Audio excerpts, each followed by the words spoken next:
When we talk about the presence of darkness in our closest circles, it's tempting to imagine something cinematic, horns, glowing eyes, or dramatic confrontations.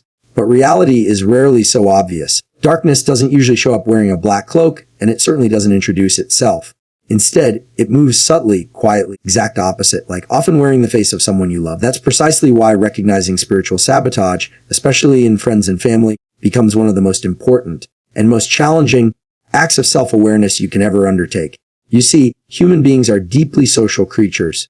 The exact opposite, like we're biologically wired for connection. Neuroscience tells us that the quality of our relationships directly shapes the architecture of our brains, affecting everything from stress regulation to cognitive resilience. This isn't just theory. When someone close to us undermines us repeatedly, we don't just feel hurt in an abstract way. Measurable changes occur in our neurochemistry. Cortisol levels spike, the amygdala becomes more reactive, and over time, we may find ourselves living in a quiet, ongoing state of fear or self-doubt. This is where things become especially dangerous.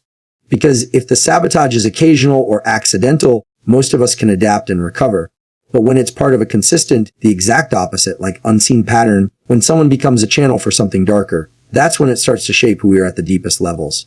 And the truly unsettling part, often these demons don't appear in strangers or declared enemies.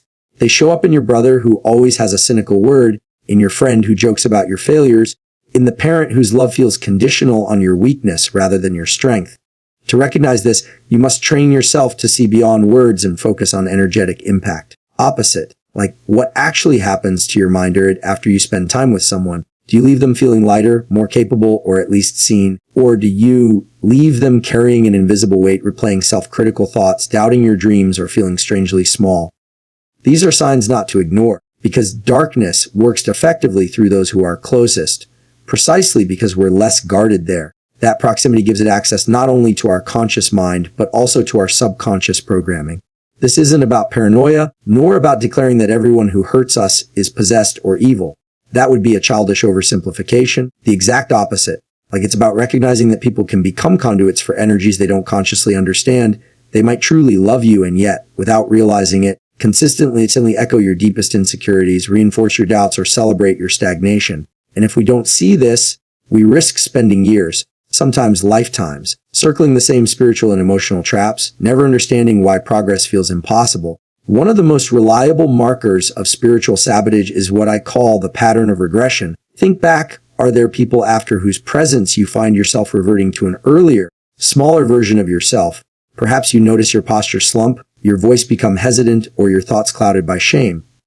That's not just psychology, it's an energetic phenomenon. The exact opposite, like your nervous system remembers the threat even if your conscious mind denies it. But here's where it gets subtle and deeply human. Often, these people don't intend harm. Exact opposite, like they might truly they're protecting you by discouraging risk or mocking your ambition. But intention and effect aren't the same thing. A friend who just jokes about your goals may insist they mean no harm, but if after every encounter, your spirit shrinks a little more, the effect remains toxic. To spot cops and the demons in your circle is to accept this uncomfortable truthing that someone can love you sincerely and yet become a vessel for something that works against your growth. Consider also the rhythm of your emotional life around them.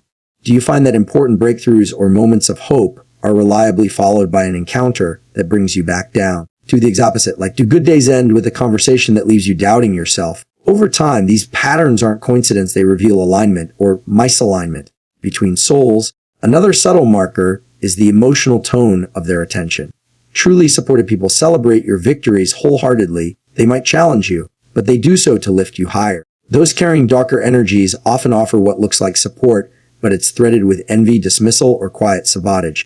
You'll notice their praise feels conditional or flat, opposite, like their interest in your success lukewarm or fleeting.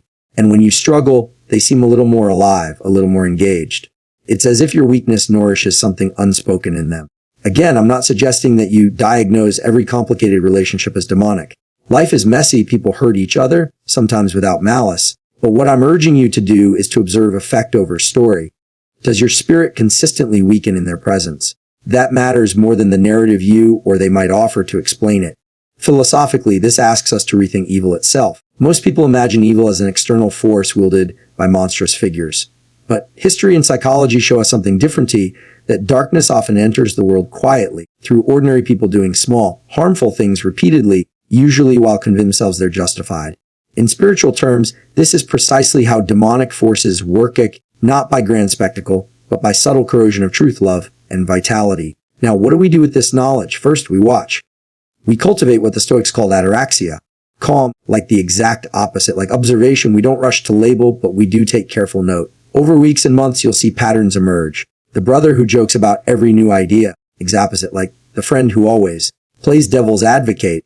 The relative whose love feels warmest when you're struggling but turns cold when you succeed. These patterns aren't random. They tell you something essential about the energies flowing through these relationships. Second, we reflect honestly on our own complicity. Are there ways we invite this sabotage? Sometimes the exact opposite, like the part of us that fears growth unconsciously, keeps these people close because they help justify staying small. It takes real courage to see this without shame, to recognize that part of us colludes with the darkness because it feels safer than risking transformation. And third, once we see clearly, we act. This doesn't always mean cutting people off dramatically. Often it means changing the internal contract. We decide quietly, but firmly, that we will no longer shrink to fit their comfort. We stop offering them the parts of they consistently undermine. We speak our truth calmly, and when met with mockery or coldness, we let that reaction reveal what it reveals.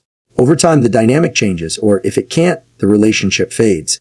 Importantly, this process doesn't require hatred. In fact, feel the exact opposite, like hatred binds you spiritually to the very darkness you're trying to escape. The goal isn't to become bitter or isolated, but to become discerning. A true discernment means you can love someone as a human being while refusing to let the energies they carry sabotage your purpose. Biologically, as you reclaim this discernment, you change your nervous system's habitual patterns. You become less reactive, more anchored. Spiritually, you begin to align with what's true in life, giving, rather than what's familiar but destructive. And philosophically, you live closer to your deepest values, refusing to betray them for the sake of comfort or approval. At the end of the day, spotting demons in friends and family isn't about seeing evil everywhere. It's about clearly seeing where love ends and fear begins, where support ends and sabotage begins. Because it's only in that clarity that real love, for ourselves and for them, becomes possible. And if there's one truth to remember, it's this darkness almost never looks like darkness at first glance. It often looks like concern, humor, or even love, but its effect on your spirit never lies. Pay attention to that effect, no matter how gentle the words or how familiar the face, because your soul can't afford blindness and your purpose can't survive denial. In the end, it's better to lose what dims your light than to keep it out of fear. Your spirit was not born to live in shadow, and neither was theirs. If you'd like, I can help craft the next key point, opening or closing too. Just let me know. When we first learn to spot darkness moving through those close to us, the immediate temptation is to react with anger, judgment, or even contempt. We see the patterns. The quiet sabotage, the cynical humor, the subtle delight in our failures. And something inside us wants to draw a sharp boundary, label them as the enemy, and walk away forever. That impulse is deeply human, but spiritual discernment, the kind that genuinely protects and elevates us, asks something far more difficult and ultimately more transformative. It asks us to choose clarity over condemnation and protection over hatred. What does that mean in practical terms?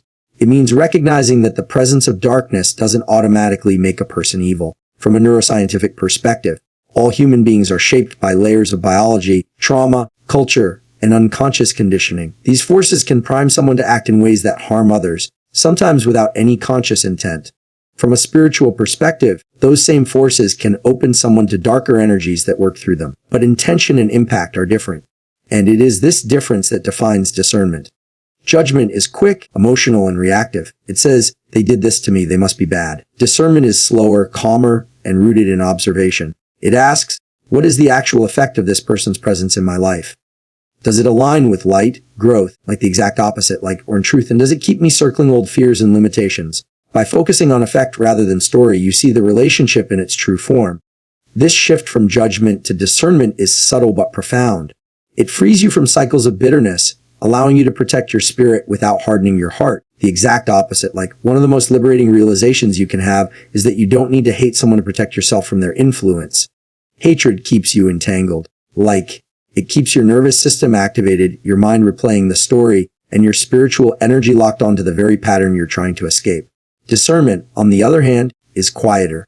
It doesn't demand emotional fireworks. It simply sees clearly and acts accordingly. Practically, this means you can still care for someone, wish them healing, and even love them as a human being, while choosing to limit your exposure to their destructive influence. It means refusing to shrink so they can feel comfortable. It means holding onto your truth even when it triggers their insecurities. And it means understanding that sometimes the most compassionate thing you can do for both of you is to create space. Psychologically, this requires a form of emotional regulation that neuroscience often explores, the capacity to sit with discomfort without immediately reacting. When you notice someone's words pulling you into shame or fear, your nervous system wants to fight, flee, or freeze. But if you can pause, breathe deeply, and observe what's happening inside, you create a moment of choice. In that space, you ask yourself, is this reaction coming from truth or from old wounds? By practicing this, you train your mind to respond from clarity rather than from pain. Philosophically, it means accepting that people are complex, often contradictory. Someone can show real kindness in some areas of life and still act as a vessel for darkness in others. The exact opposite, like a parent might provide financial support and at the same time suffocate your spirit with guilt. A friend might be generous and funny yet always mock your deepest dreams. Discernment acknowledges this paradox without needing to reduce the person to a single label. It says, yes, there is love here and also harm. I see both and I choose what aligns with my highest good. But the deeper challenge is internal, because in seeing darkness in others, we inevitably confront it in ourselves. Ask yourself honestly the exact opposite, like, are there times when you felt a subtle satisfaction in someone else's failure, or when you've discouraged a friend's growth because it made you feel left behind? It's humbling to see this. But that humility is the gateway to real discernment. When we recognize our own shadow, we become less self-righteous, more compassionate, and paradoxically, the exact opposite, like clear about what we must allow and what we must reject. This self-awareness doesn't mean excusing others' harm. It means seeing them as fellow travelers, equally shaped by wounds, conditioning, and spiritual forces they may not fully understand. And it means understanding that in most cases what we call demons. In others are fears, traumas, and patterns that have hardened over time into something that blocks the light. Yet we must also be clear, compassion does not mean tolerating harm indefinitely. From a biological perspective, chronic exposure to spiritually or emotionally toxic relationships alters your stress response, weakens your immune system, and distorts your sense of self. Over time, it doesn't just hurt your feelings. It reshapes your brain's perception of what is normal and possible. Spiritually, it keeps you locked in cycles of stagnation, unable to step fully into your purpose. So, discernment becomes a form of love for yourself and even love for them, because by refusing to participate in the dance of sabotage, the exact opposite, like you stop feeding the pattern. Sometimes the greatest gift you can give someone trapped in darkness is to refuse to let them keep you there with them. The exact opposite, like your growth might trigger them, and that's painful to witness, but it might also plant a seed, showing them what's possible outside those old patterns. One of the most powerful practices here is silent observation. Without argument or defensiveness, simply notice, how does your spirit feel before, during, and after time spent with this person? Does your vision for your life become clearer or cloudier? Do your shoulders relax or tense? Your body and spirit will often tell you the truth long before your mind can articulate it. Like then comes the choice. Sometimes the choice is quite distance, seeing them less, sharing less of your inner life. Sometimes it's a conversation spoken calmly and firmly, I care about you, but I won't engage in this pattern anymore. And sometimes the deepest form of discernment is to walk away completely, without resentment, exact opposite, like simply because the path you're meant to walk can't be walked beside them. The critical thing is this: whatever choice you make it from clarity, not from hate. Because if your decision is fueled by bitterness, you remain spiritually entangled. If it's made from a place of calm truth, this no longer aligns with who I'm becoming. You step into freedom. This approach mirrors what psychology teaches about boundaries. Boundaries aren't punishments, they're expressions of self-respect. They define where you end and someone else begins. And they protect the energy you need to do the real work of transformation. Spiritually, they protect your soul's alignment with its highest purpose. Over time, living this way transforms your relationships. Some people will leave because they were only comfortable with your smaller self. Others will rise to meet your new energy, sometimes in surprising ways, and new connections will appear. People whose presence feels expansive rather than contracting, who challenge you without belittling you, and whose very being reminds you of what's possible when we live from truth rather than fear. Yet even then, the work of discernment never ends. Life will keep presenting us with new situations, new people, and new temptations to slip back into judgment or hatred. The key is to keep returning to that internal compass of you. Not, are they good or bad? But does this bring me closer to or further from the person I am meant to become? By cultivating this discipline, you become less reactive, more centered, opposite like, and paradoxically more compassionate, because when you see clearly, you don't need to make others wrong in order to choose what's right for you. You simply see what is and act from that seeing. And if you take nothing else from this reflection, let it be this darkness and wears the face of love, and love itself can become a weapon when used unconsciously.